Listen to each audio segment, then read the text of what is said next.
여러분 반갑습니다. 사주 마케팅 TV의 박종현입니다. 가을이 점점 깊어가고 있습니다. 가을은 남자의 계절이자 결실의 계절이라고 합니다.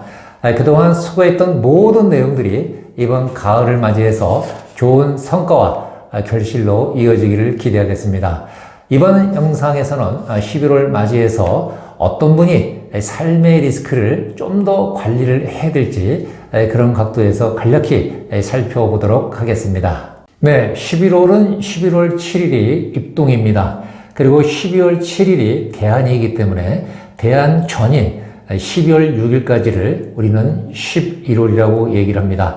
자, 명리에서는 11월을 신해월이라고 얘기하기도 하는데요. 천간에는 이제 신금이, 지지에는 해수가 작용하는 그런 달이 되겠습니다.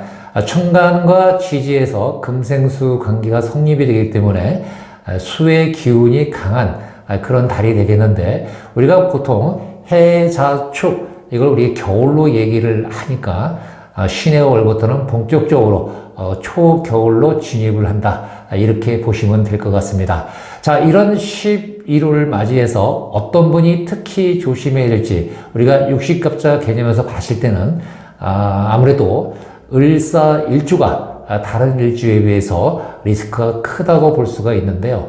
천간에서는 이제 을신충이, 지지에서는 사해충, 다시 말해서 천간과 지지가 동시에 흔들리는 간지충이 발생이 되는 일주가 바로 을사일주가 되겠습니다. 물론 사주 분석이라고 하는 것이 사주 글자 8글자와 그리고 다양한 운의 흐름을 종합적이고 입체적으로 분석하는 것이 순서이겠습니다만은, 이 시간에는 어떤 그 분석의 단순함을 위해서 일주인식으로 보고 있습니다.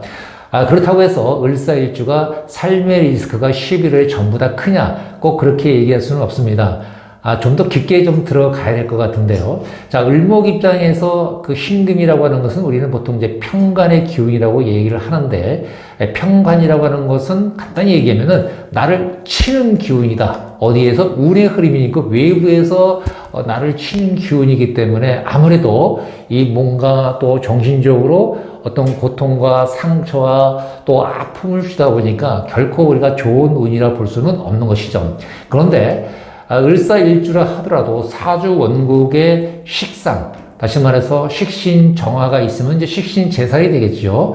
또 병화가 있으면은 아무래도 병신합의됨으로 인해서 평간의 기운을 제거하고, 그리고 또 인성의 기운이 있을 경우에는 금생수 수생목이 됨으로 인해서 신금이 직접적으로 초목을 치는 그런 기운이 차단됨으로 인해서 삶의 리스크는 무척 감축될 수 있는 가능성이 높다라고 볼 수는 있겠죠. 그리고 또 지지에서는 또 사와 또 해수가 서로 사해충, 역마충끼리 치거니 받거니 하고 있는데요. 자, 우리가 사해충이 발생된다는 것은 뭐냐면은 결국은 이제 사화 속에 무경병이 있고 또 해수 속에 무갑임이 있는데, 결국은 지장간 속에서 각경충, 그 다음에 또 병인침, 치거니 받거니 치거니, 그러니까 이런 기운으로 인해서 굉장한 어떤 변화가 발생이 되는데, 지지에 다행스럽게 만약에 겁재가 있다, 인목이 있을 경우에는 바로 인해 합의됨으로 인해서 해수하고 사화가 서로 싸우는 경우를 차단시키는 거기 때문에 결국은 을사일주라 하더라도 사주 원국에 식상화가 있거나 또 지지에 인목 겁재운이 있는 사람들은 아무래도 그렇지 않은 사람에 비해서는 리스크는 최소될 수밖에 없다, 이렇게 얘기할 수 있는데, 그런 기운이 없는 을사일주는 아무래도 다른 일주에 비해서 삶의 리스크가 클 수밖에 없다고 하는 것을 다시 한번 강조드리겠습니다. 네, 이렇게 이제 을사일주 입장에서 천간과 지지가 동시에 충이 생기는 거, 우리 이제 이걸 이제 간지충이라고 얘기를 합니다만, 그러니까 이런 운이 들어올 때는 이제 어떤 측면에서 문제가 발생되느냐라는 측면에서 얘기를 해볼 텐데요. 자, 을목 입장에서 신금이 들어온다는 것은 아까 말씀드린 것처럼 평관운, 나를 친다 그랬습니다. 나를 치면은 아무래도 아프겠죠. 그래서 질병적인 측면에서 문제가 생길 수 있고요. 또 우리가 일상생활하면서 생각할 수 있는 여러 가지 스트레스가 또 많이 있겠죠. 내 의사와 관계없는 어떤 구설수에 휘말릴 수도 있는 것이고, 또 어떤 관제수, 이런 것들이 바로 이제 평관의 운이 들어올 때 우리가 조심해야 될 부분이다 생각되는 거고요. 자, 그리고 이제 지지에서 이제 사해충, 이제 어떤 역동적인 기운끼리 충돌이 발생이 되는데 그 충돌되는 곳이 바로 일치. 여기는 이제 우리가 부부궁이라고 얘기를 합니다. 그럼 결국은 이제 부부 전선에 문제가 생길 가능성이 높다라고 하는 것을 얘기할 수 있는 것이고요. 또 우리가 어떤 육신 관점에서, 즉 식성 관점에서 보면 상관과 인성끼리 충돌이거든요.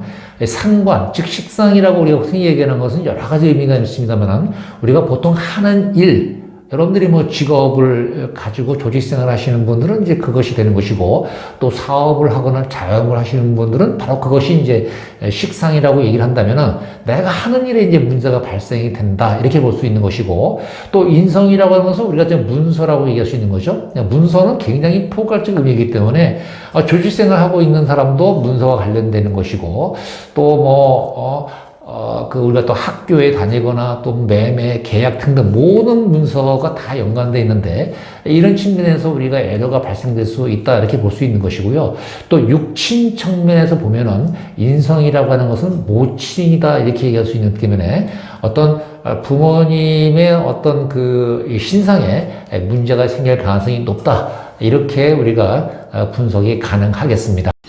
네, 충이라고 해서 반드시 그것이 나쁜 기운이냐라고 얘기할 수는 없는데요.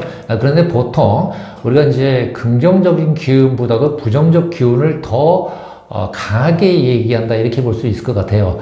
자, 충이라고 하는 것은 결국은 부딪힘으로 인해서 변화가 생기고 또 변형이 생기고 깨지고 부서지고 이동하고 이런 기운들이거든요. 우리가 이동해서 긍정적인 기운으로 나타날 가능성도 분명히 있죠. 또 어떤 변화라고 하는 것이 이제 긍정적 변화를 만들 수도 있는 건데, 대체로 사주에서의 충이라고 하는 것은 부정적 기운을 더 강하게 겐다. 또 다른 예를 들면 우리가 태풍이 온다라고 하면 운에서 이건 좋은 기운이라고 볼 수는 없겠죠. 물론 태풍이 옴으로 인해서 그동안 이 보기 싫거나 또 낡거나 또 없애고 싶은 이런 것들이 한 번에 싹 날아간다는 긍정적 측면도 있겠습니다만은, 결론은 태풍으로 인해서 막대한 어떤 재산적, 금전적 또 인명피해가 있는 걸 봤을 때는 결코 우리가 어떤 긍정적인 느낌보다도 부정적 기운을 더 강하게 우리가 충의 의미로서 이해를 하면 좋을 것 같습니다. 자, 그러면 이렇게 간지충이 발생되는 휴문이 들어오는 달에는 어떻게 행동을 하는 것이 좋을까? 매우 간단합니다. 자, 저는 이런 운이 안 좋을 때 꼭 두 가지를 말씀을 드리고 있습니다. 첫째는 경거망동보다도 은인자중하는 생활 태도를 견지해달라라고 하는 것을 말씀을 드리고 싶고요. 자, 두 번째는 이렇게 운이 안 좋은 기간만큼은 생산적인 활동을 자제해달라라고 강조하고 싶습니다.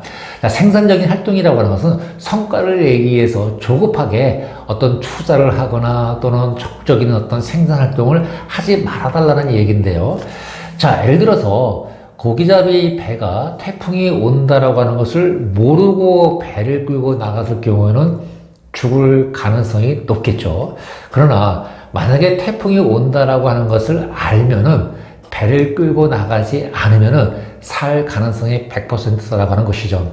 자, 그래서 결국은 우리가 인생을 살면서 삶의 리스크를 최소화시킨다는 것은 어떤 의미겠습니까? 내 운의 흐름이 긍정적일 경우는 공격 앞으로 하는 것이고요. 또 내 운의 흐름이 긍정적이 아닐 때는 아까 말씀드린 것처럼 은인자중과 또는 어떤 생산적인 활동을 자제함으로써 이 기간에는 검토하고 또 공부하고 또 수성 전략, 그리고 힐링하고 또 재충전하고 리프레시하고 흔히 얘기하는 몸을 만드는 기간을 통해서 다음을 위해서 준비하는 이런 기간으로 삼는 것이 가장 현명한 대처 방법이다라고 하는 것을 강조드리고 싶습니다. 네, 지금까지 11월을 맞이해서 어떤 분이 삶의 리스크를 관리해야 될지 그런 관점에서 간략하게 살펴보았습니다. 제 영상에 조금이라도 도움이 되셨길 바라면서 지금까지 사주 마케팅 TV의 박종현이었습니다. 여러분 고맙습니다.